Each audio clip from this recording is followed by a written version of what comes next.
Day is finally upon us. Leatherman has dropped their brand new products, and you guessed it, it's a whole bunch of new knives. Leatherman is excited, they're invigorated, and they expect to sell a ton of these. Or do they? Let's talk about it. So I've entitled this video Leatherman's Best and Worst Day, and that's how I feel about it because there's some really good news, there's some really bad news, there's some things to look forward to, and then there's just some news that you just shake your head and wonder, Leatherman, really? Do we need to come and tell you how to run the company? That's how you almost feel. So let's jump into Leatherman's new releases and check out what they have for us. So the first knife that Leatherman dropped was the Blazer, which is a pocket knife. What should you know about it? Well, it does have a Magnacut blade. It is 3.7 ounces, and wait for it, it is $300. Pretty crazy. I'll put some more specifications on the screen. You can read through that. You can go to Leatherman's website, but that is their first pocket knife. Now, the next pocket knife will be the Glider, and it does have some, I don't know, it shares some DNA, I guess you would say, with the Leatherman K series. It looks a little bit suspiciously familiar to that. It is also 3.7 ounces. Also, it's got Magnacut, and also it is $299, another $300 knife. So those are the two pocket knives. I thought they had realized with the Garage series that fixed blade are not or is not a great option for them, but apparently not. And so for $300, you can get another Magnacut fixed blade in G10, and that will be the Track. And then also the Russell, you can also get that in Magnacut as a fixed blade as well.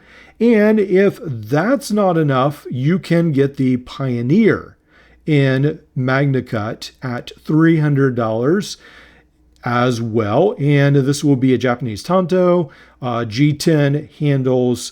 So yeah, a whole bunch of options from Leatherman. And I don't know, it just really, I guess, surprised me how much they've delved into this. And especially with the Russell, I believe this is supposed to be more like a chef knife for, I mean, essentially $300, $280. That is one expensive chef knife. Now, I think Victorinox can get away with this a little bit more because Victorinox is well known in the industry. It's been making knives for several hundred years, and not just pocket knives, but actual knives.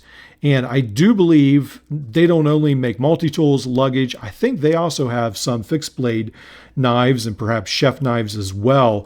But for Leatherman just to jump in here, this is a little crazy.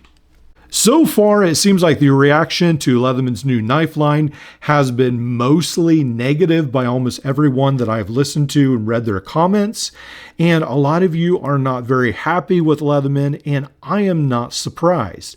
A lot of people were excited, including myself, for possibly a new multi-tool. As soon as we saw the pictures, it was one of those things where you know it's probably a pocket knife, but you keep telling yourself, surely it's not, surely it's not.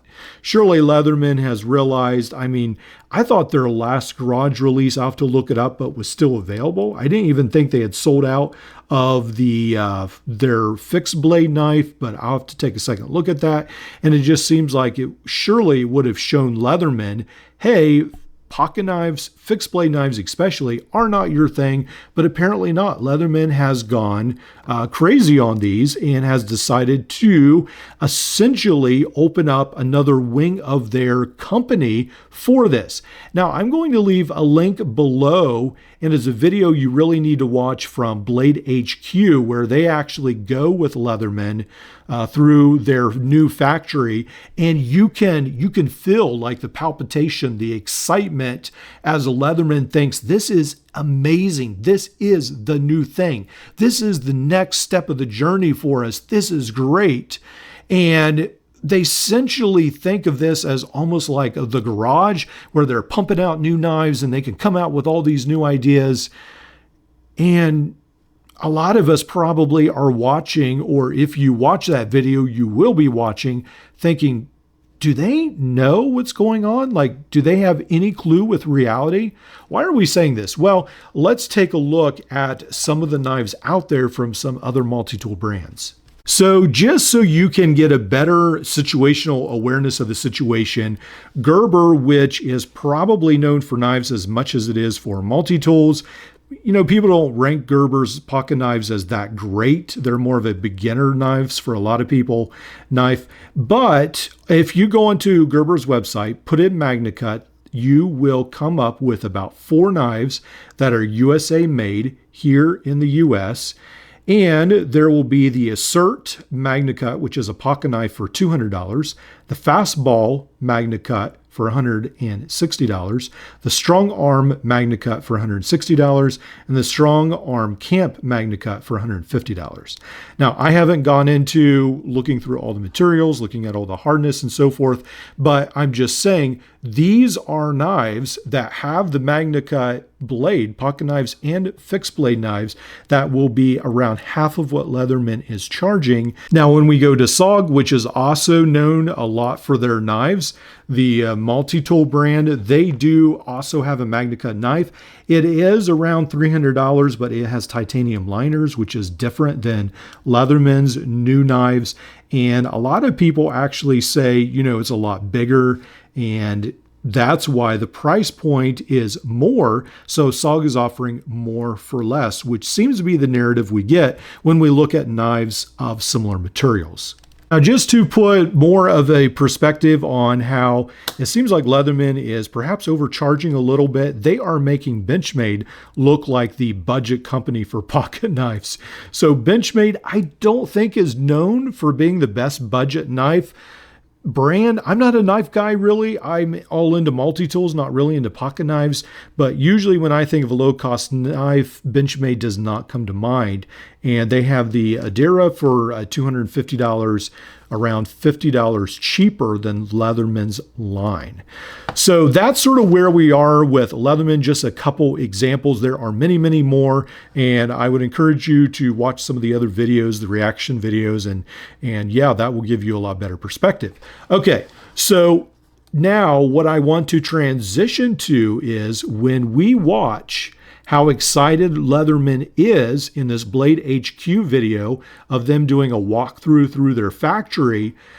I can tell you right now, I think Leatherman is very invested in this pocket knife line, and I think they will be putting as much time and effort into their pocket knife line, perhaps, as their multi-tools.